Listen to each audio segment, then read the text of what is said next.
السلام عليكم ورحمة الله وبركاته. الحمد لله رب العالمين، وبه نستعين على أمور الدنيا والدين.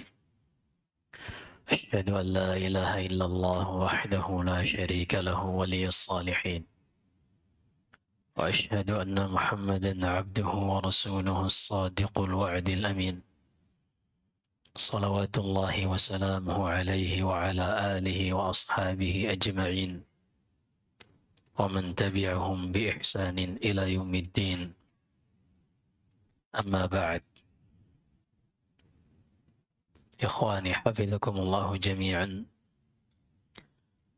jamaah yang dirahmati Allah Subhanahu wa taala. Kita bersyukur kepada Allah Subhanahu wa taala yang masih menganugerahkan bagi kita semua nikmat, baik itu nikmat keimanan, nikmat kesehatan, terkhusus nikmat yang diberikan kepada kita yang saat ini di waktu yang sama, di jam yang sama, sebagian dari orang yang mungkin mereka IQ-nya lebih tinggi dari kita, lebih cerdas dari kita, hartanya lebih banyak dari kita, aset mereka jauh jumlahnya dari kita, akan tetapi Allah tidak berikan nikmat yang saat ini kita sedang berada di dalamnya, yaitu nikmat untuk memperbaiki diri, nikmat untuk mendapatkan hidayah dari Allah Subhanahu wa taala, mempelajari Al-Quran dan Sunnah Nabi Sallallahu Alaihi Wasallam dengan harapan semoga itu menjadi secercah cahaya yang membimbing kita kembali kepada Allah Subhanahu wa taala. Di dalam Sahih Bukhari dari sahabat Abu Hurairah radhiyallahu taala an, Nabi sallallahu alaihi wasallam bersabda, "Idza arada Allahu bi'abdin ista'malah." Jika Allah Subhanahu wa taala menginginkan kebaikan bagi seorang hamba, Allah akan mempergunakan orang tersebut. Qila wa masta'mala ya Rasulullah. Sebagian sahabat bertanya, bagaimana Allah mempergunakan seorang hamba ya Rasulullah yang Allah inginkan kebaikan baginya? Rasulullah menjawab, yuwaffiquhu lil a'mali salihah thumma yatawaffahu 'alaiha. Allah berikan taufik kepada hamba tersebut untuk melakukan amal saleh, kemudian Allah mewafatkan ia di atas amal saleh tersebut. Nikmat yang sangat luar biasa. Karena inilah hakikat dari masa depan kita yang sesungguhnya, yaitu kehidupan yang sangat panjang, yang kekal seorang di dalamnya. Hakikat masa depan sesungguhnya akan berbeda dipahami oleh orang yang satu dari yang lain, tergantung sejauh mana Allah berikan hidayah kepada masing-masingnya. Mengenal tentang hakikat masa depan akan berbeda definisi masa depan antara seorang dengan orang yang lain, sesuai dengan mindset dan pola pikir masing-masing. Ketahuilah hal yang harus menjadi perhatian dan renungan kita. Mindset ini sangat berperan di dalam seorang mengambil tindakan, mengambil kebijakan dalam hidupnya, apa yang harus dia dahulukan, apa yang dia lakukan, apa yang dia jauhi. Ini tergantung mindset, tergantung pola pikir. Ternyata mindset ini tidaklah didapatkan oleh seseorang, baik itu mindset yang baik maupun mindset yang buruk, cara berpikir dan pola pikir yang baik maupun yang buruk, tidaklah didapatkan secara tiba-tiba. Misalnya ada seorang yang terlahir, tiba-tiba mindsetnya adalah mindset akhirat. Setiap yang dia lakukan orientasinya adalah bagaimana untuk mengejar akhirat. Atau sebaliknya, tidak ada seorang yang terlahir, mindsetnya langsung terbentuk, dia ini yang diinginkan hanyalah mengejar dunia. Sehingga orientasi kehidupannya bagaimana bisa memuaskan hawa nafsu duniawianya ini. Tidak. Karena Allah Subhanahu wa ta'ala tidak akan menzalimi seorang pun. Dan Allah Subhanahu wa ta'ala di dalam sunnah kauniyah, di dalam ketetapan takdirnya, telah berlalu keputusan Allah bahwasanya setiap hasil akan selaras dengan sebab yang mengantarkan kepada hasil tersebut. Seorang yang ingin mendapatkan kebaikan, maka dia harus menjalani sebab-sebab yang mengantarkan kebaikan tersebut. Sebaiknya seorang mendapatkan keburukan, tidaklah dia mendapatkan keburukan, melainkan dia telah menjalani sebab-sebab yang mengantarkan kepada keburukan. Semuanya telah ada sebabnya. Maka mindset inilah yang akan membuat kita berbeda cara menilai dunia atau cara menilai akhirat. Dan ketahuilah mindset ini dipengaruhi oleh banyak faktor. Faktor yang terbesar Allah sebutkan di dalam Al-Quran. Di dalam suratul Najm. Kata Allah, mengingatkan kepada Rasulnya sallallahu alaihi wasallam, فَأَعْرِضْ عَمَّنْ تَوَلَّى عَنْ ذِكْرِنَا وَلَمْ يُرِدْ إِلَّا الْحَيَاةَ الدُّنْيَا ذَلِكَ مَا بَلَغَهُ مِنَ الْعِلْمِ. Wahai Muhammad, menjauh dari orang-orang yang berpaling dari Al-Quran. Wahai Muhammad sallallahu alaihi wasallam, menjauh dari orang-orang yang berpaling dari Al-Quran, yang tidak mengindahkan peringatan Allah Subhanahu wa ta'ala, yang tidak menghiraukan perintah Allah Subhanahu wa ta'ala. Kemudian kata Allah menyebutkan hal tersebut, dzalika mablaghuhum minal ilm walam yurid illa al-hayatad dunya. Kenapa mereka tidak mengindahkan larangan Allah dan tidak memperhatikan perintah Allah? Karena mindset mereka, pola pikir mereka adalah bagaimana memuaskan hawa nafsu mereka. Dan mereka menganggap perintah Allah menghambat mereka dari memuaskan hawa nafsu ini. Mereka menganggap larangan Allah menghindarkan mereka dari memuaskan hawa nafsu. Kenapa mereka bisa berpikir seperti itu? Kata Allah, dzalika ma balaghuhum minal ilm. Itulah dikarenakan ilmu yang mereka sampai kepadanya. Ternyata ilmu inilah yang faktor utama yang mempengaruhi mindset seseorang. Seorang yang mempelajari kedokteran mengetahui mana bahan-bahan yang baik bagi tubuh, mana bahan-bahan yang berbahaya, akan terbentuk pola pikirnya untuk ketika memakan sesuatu. Misalnya dia datang ke supermarket, ketika ingin membeli suatu makanan, dia akan melihat ingredients-nya, dia akan melihat bahan bakunya. Di situ apakah ada bahan-bahan yang merugikan kesehatan atau tidak.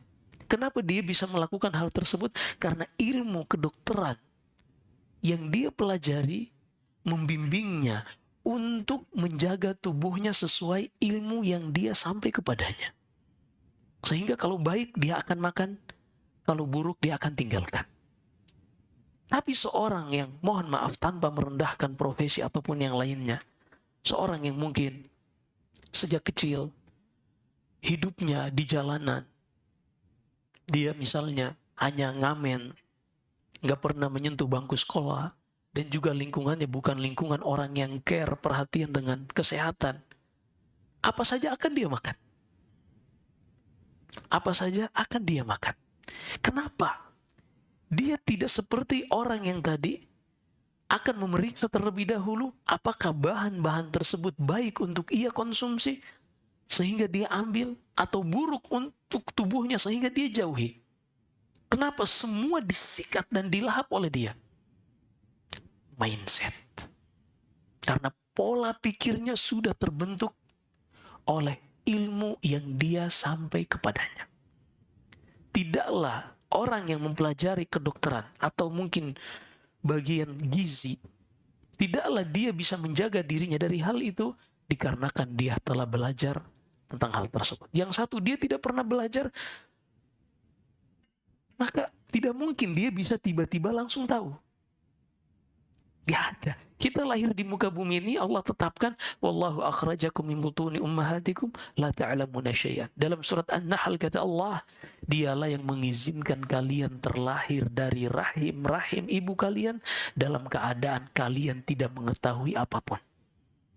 Artinya untuk mengetahui sesuatu yang nanti akan membentuk mindset kita, kita harus belajar. Sehingga jangan heran kalau kita temukan kebanyakan orang-orang mungkin di sekitar kita yang mana secara konvensional kebanyakan kita, mayoritas kita, anak yang mulai masuk usia 7 tahun, dia akan disekolahkan di sekolah umum. Setelah 6 tahun masuk SMP, setelah 3 tahun masuk SMA, yang mana apa yang kita pelajari, porsinya adalah semuanya dunia. Kita tidak mempelajari agama kita kecuali sangat sedikit. Sehingga jangan heran kalau mindset kebanyakan masyarakat kita bagaimana memuaskan hawa nafsu ini, mau yang halal atau yang haram mereka terjang. Maka bersyukur kepada Allah Subhanahu wa ta'ala. Ketika tidak ada privilege, tidak ada kekhususan kita dari mayoritas lingkungan kita, tidak ada jasa dan andil kita terhadap Allah. Tapi Allah dengan rahmat dan kasih sayangnya memberikan kita secercah hidayah untuk bisa duduk di majlisul ilm. Kita belajar Al-Quran, kita belajar sunnah Nabi SAW. Semoga dengan itu semua akan mengubah mindset kita melihat tentang apa itu masa depan yang hakiki. Seorang akan berbeda cara melihatnya dan cara untuk mendapatkan apa yang mereka jadikan sebagai masa depan. Kita ambil satu contoh dari kalangan para salaf. Disebutkan Ibnu Katsir rahimahullah dalam tafsirnya pada firman Allah Subhanahu wa ta'ala, wa yawma yu'radu alladhina kafaru 'alan nar adhabtum tayyibatikum fi hayatikum ad-dunya wastamta'tum biha. Ingatlah di hari kiamat kelak, atau ingatkan di hari kiamat kelak ketika orang-orang kafir dibangkitkan oleh Allah Subhanahu wa ta'ala untuk mempertanggungjawabkan apa yang mereka lewati di dalam kehidupan dunia ini. Kemudian dikatakan kepada mereka, adhabtum tayyibatikum fi hayatikum ad-dunya. Dikatakan kepada mereka, hari ini tidak ada lagi kebaikan, kesenangan untuk kalian. Kenapa? Karena kesenangan itu kalian sudah segerakan di dunia. Subhanallah. Makanya Nabi SAW bersabda, man syaribal khamra fid dunya lam yashrabhu fil akhirah. Siapa saja yang meminum khamar di dunia, dia tidak akan bisa meminumnya di akhirat. Artinya apa? Dia nggak akan masuk surga. Kenapa? Karena di surga ada salah satu sungai yang Allah sebutkan dalam surat Muhammad, wa fiha anharun min khamrin ladzatil lisyaribin. Dan di dalamnya ada khamr yang mengalir sungai, tapi khamr ini tidak membuat orang mabuk. Ketika Umar bin Al-Khattab radhiyallahu anhu membaca ayat ini, membentuk sebuah mindset di dalam kepalanya, sehingga beliau berhati-hati di dalam menikmati apa yang Allah Subhanahu wa ta'ala berikan kepadanya, walaupun itu perkara yang mubah. Sebagian beliau ketika menjadi khalifah, sebagian sahabat-sahabatnya atau mungkin dari kalangan para tabi'in kibar, mereka ketika zamannya Umar futuhat, penaklukan negeri oleh pemerintahan Khalifah Umar ini terus terjadi. Sehingga negeri kaum muslimin semakin membentang luas. Otomatis harta pun ikut semakin melimpah. Sebagian ingin menggunakan harta ini untuk perkara-perkara yang mubah. Mereka pun membeli makanan-makanan yang mereka inginkan. Mubah. Tapi ketika Umar melihat hal tersebut sebagaimana yang disebutkan Ibnu Katsir, apa kata Umar? Akullama ishtahaitum syai'an ishtaraitum. Apakah setiap kali kalian menginginkan sesuatu, kalian pasti langsung berusaha untuk membeli dan mendapatkannya agar bisa menikmatinya dalam kehidupan dunia ini? Adapun aku khawatir kalau semua yang aku inginkan untuk aku nikmati langsung aku kejar sehingga aku bisa bersenang-senang dengannya di dunia ini, aku khawatir di akhirat kelak aku termasuk orang-orang yang dikatakan kepada mereka adhabtum thayyibatikum fi hayatikum. Kalian ingin kesenangan apa lagi? Kalian sudah habiskan di dunia. Kalian sudah rasakan di dunia. Luar biasa. Dan tidaklah beliau pola pikirnya seperti itu, melainkan ini adalah hasil didikan Nabi Sallallahu Alaihi Wasallam. Disebutkan dalam Sahih Bukhari, Rasulullah pernah terjadi ketidakharmonisan di dalam rumah tangga beliau, dan salah satu istri Rasulullah adalah anak Umar bin Khattab, Hafsah bintu Umar radhiyallahu anhu. Umar pun mendengar Rasulullah mentalak ke istri-istrinya, berusaha segera mendatangi Nabi Sallallahu Alaihi Wasallam untuk melakukan klarifikasi apa sebenarnya terjadi. Ternyata ketika itu Umar sedang melihat manusia terbaik ini, Rasulullah Sallallahu Alaihi Wasallam, tertidur di atas tikar yang sudah usang, tidak layak pakai. Hingga tikar tersebut meninggalkan bekas di pinggang Rasulullah Sallallahu Alaihi Wasallam. Melihat hal tersebut, Umar menangis. Lalu mengatakan, ya Rasulullah, Al-Qaisar, Kaisar, Raja Romawi, mereka ini kita tahu berada di atas kebatilan, di atas kekufuran. Tapi mereka mendapatkan fasilitas dunia yang sangat luar biasa. Karpet-karpet yang indah, kasur-kasur yang empuk. Demikian pula Kisra. Kisra adalah Raja Persia, yang mana dua imperator ini yang dahulu menguasai dunia. Raja-raja Persia berada di atas permadani-permadani yang mewah. Padahal mereka ini semua berada di atas kekufuran. Engkau Rasulullah, denganmu Allah menyelamatkan manusia, berada di dalam kondisi seperti ini. Apa kata Rasulullah? Dan inilah mindset Rasulullah yang membuat kita sekarang akan paham kenapa Rasulullah salat begitu panjang di malam hari. Kenapa Rasulullah banyak berpuasa di siang hari. Apa kata Rasulullah? Dan kenapa Rasulullah bisa bersabar selama 2 bulan penuh tidak kurang. Beliau hanya mengisi perutnya dengan kurma dan air putih. Ternyata kata Rasulullah, ya Umar, ama tarda an takuna lahumud dunya walana al-akhirah.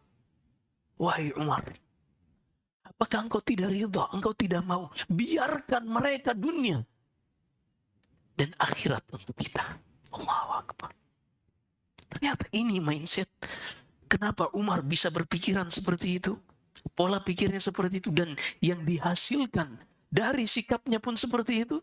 Ternyata ini adalah didikan Nabi Sallallahu Alaihi Wasallam.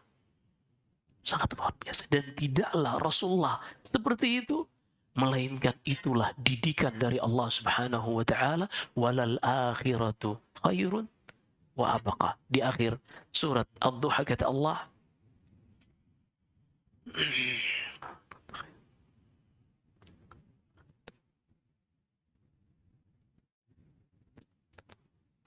nah, Allah berfirman di akhir surat Al-A'la, yang mana apa yang Allah sebutkan ini merupakan, dan yang kita sebutkan ini adalah di antara syariat yang juga diwariskan dari Nabi Ibrahim dan Nabi Musa. Allah berfirman, "Bal tu'thiruna al-hayata ad-dunya wal akhiratu khairun wa abqa. Inna hadza la fi suhufil ula, suhufi Ibrahim wa Musa." Kalian terlalu condong, terlalu tertipu, sehingga setiap langkah kalian, setiap sikap kalian, keinginan kalian, orientasinya semuanya hanya dunia. Wal akhirah khairun wa abqa. Padahal kata Allah, akhirat itu lebih baik dan lebih kekal. Kemudian kata Allah, ketahuilah ini adalah wasiat Allah kepada umat-umat terdahulu dari kitab-kitab yang diturunkan terdahulu, yaitu kitab Ibrahim dan kitab Musa alaihima wa ala nabiyina afdhalus salah wassalam. Maka ikhwani hafizakumullah, penting bagi kita semua untuk belajar. Semoga dengannya mindset kita ini benar-benar terbentuk sebagaimana yang Allah Subhanahu wa taala bimbing nabinya dan bagaimana Nabi sallallahu alaihi wasallam membimbing sahabat-sahabatnya. Hal ini tidak berkonsekuensi bahwasanya ketika kita memiliki mindset seperti itu lalu kita menjadi orang-orang yang pemalas. Lalu kita tidak menjadi orang yang produktif, tidak sama sekali. Tidak sama sekali. Justru seorang ketika mempelajari Al-Quran dan Sunnah, ketahuilah, bimbingan Al-Quran dan Sunnah inilah yang menuntut dia untuk terus menjadi orang yang produktif. Nabi SAW bersabda, "Kafa bil mar'i ithman an yudayyi'a man yaqut." Sungguh betapa besar dosa yang terus didapatkan oleh seorang laki-laki ketika dia menyia-nyiakan orang-orang, anak istri yang menjadi tanggungannya. Ini Nabi SAW yang mengatakan seperti ini. Sehingga seorang yang belajar Al-Quran, belajar tuntunan Nabi, dan mengamalkannya, tidak mungkin dia menjadi seorang yang pemalas. Sebaliknya, dia akan menjadi seorang yang terus optimis dan produktif.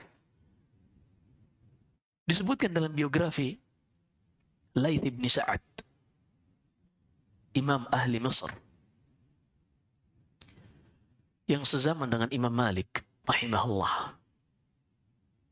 Imam Laits ibn Sa'ad ini dulu memiliki madhab, sebagaimana halnya madhab Syafi'i, madhab Maliki, madhab Ahmad Hambali. Hanya saja murid-muridnya tidak terlalu menyebarkannya, hingga akhirnya madhabnya tenggelam.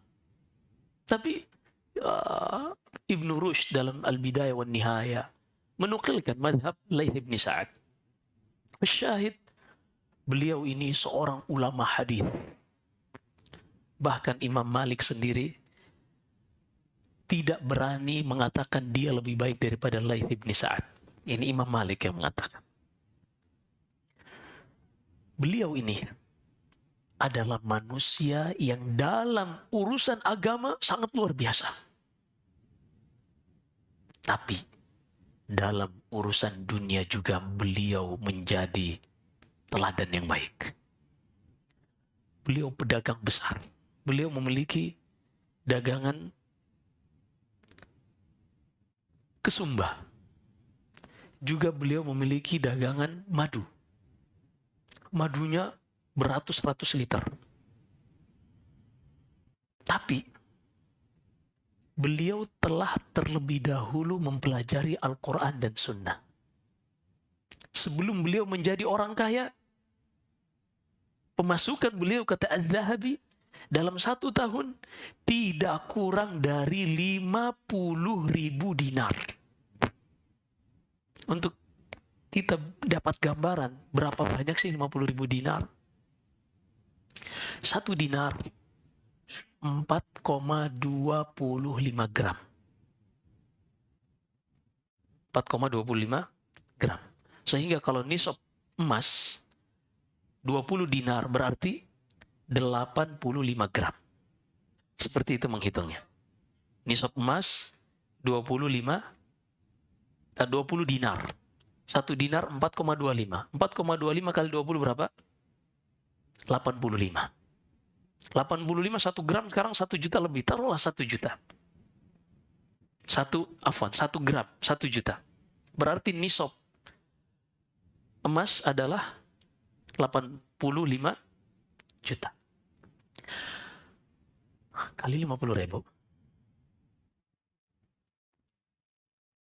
Kali 50.000. Ini dulu pedagang-pedagang yang memonopoli pasar. Iya. Distributor tunggal.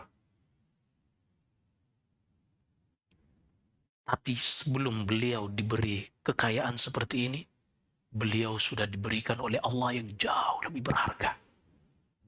Ilmu Al-Quran dan hadis yang ada di dalam hatinya. Apa yang terjadi? Kata anaknya Saleh ibni Laith ibni Sa'ad, "Ma tajibu zakatu ala abi qat." Ayahku ini tidak pernah kena wajib zakat. Kenapa? Dalam setahun hartanya tidak pernah bertahan melebihi 20 dinar. Artinya apa? Semuanya disedekahkan untuk kaum muslimin. Manusia-manusia yang menyimpan hartanya di langit. Subhanallahiladzim. Ini masalah mindset. Yang membuat seseorang melakukan atau tidak melakukan adalah mindset. Dan mindset ini dibentuk oleh ilmu yang dipelajari oleh seseorang. Maka seorang yang ingin memperbaiki diri, untuk mengetahui apa yang dia lakukan baik atau tidak, maka tidak ada jalan lain kecuali belajar. Karena tadi kita sudah sebutkan, seorang yang lahir di muka bumi ini datang dalam keadaan nol. Bahkan kalau di depan anak bayi yang baru belajar merangkak, usia 6 bulan, 7 bulan, sampai 1 tahun. Di depannya ada lilin yang menyala. Dengan es krim, potensi untuk memegang lilin atau memegang es krim 50-50. Kenapa? Karena tidak ada ilmu yang mendahului untuk dia bisa bedakan bahwasanya lilin itu panas, api lilin itu panas, dan es krim itu dingin. Demikianlah keadaan hidup kita pertama kali datang ke dunia ini. Kapan anak ini bisa membedakan api lilin itu panas dan es krim itu dingin? Ketika dia sudah melewati pengalaman-pengalaman. Pengalaman hidup inilah yang akan membimbing dia, menjadikannya lebih dewasa, dan sel-sel di dalam otak ini terus berkembang, jam terbang yang ia lewati, inilah yang akan membuat seorang lebih dewasa. Maka sangat disayangkan jika usia seseorang terus bertambah, bahkan semakin mendekati garis finish, tapi ilmunya tidak bertambah sama sekali. Nasallahu salam wal afiyah. Disebutkan dalam surat Fatir. Jam berapa, bos?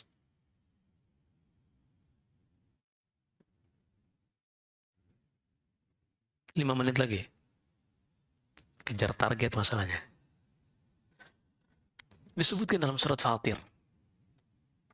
Allah subhanahu wa ta'ala berfirman, وَالَّذِينَ كَفَرُوا لَا يُقْضَى عَلَيْهِمْ فَيَمُوتُوا وَلَا يُخَفَّفُ عَنْهُمْ مِنْ عَذَابِهَا كَذَلِكَ نَجْزِي كُلَّ كَفُورٍ. Kata Allah, di hari kiamat kelak, orang-orang kafir, mereka tidak akan dimatikan. Hidup terus selama-lamanya. Mereka tidak akan dimatikan sehingga mereka berhenti dari merasakan azab, dan wala yukhaffafu anhum, dan tidak pula dikurangi azabnya sehingga mereka bisa istirahat sejenak. Na'udzubillah. Azab yang terus menerus.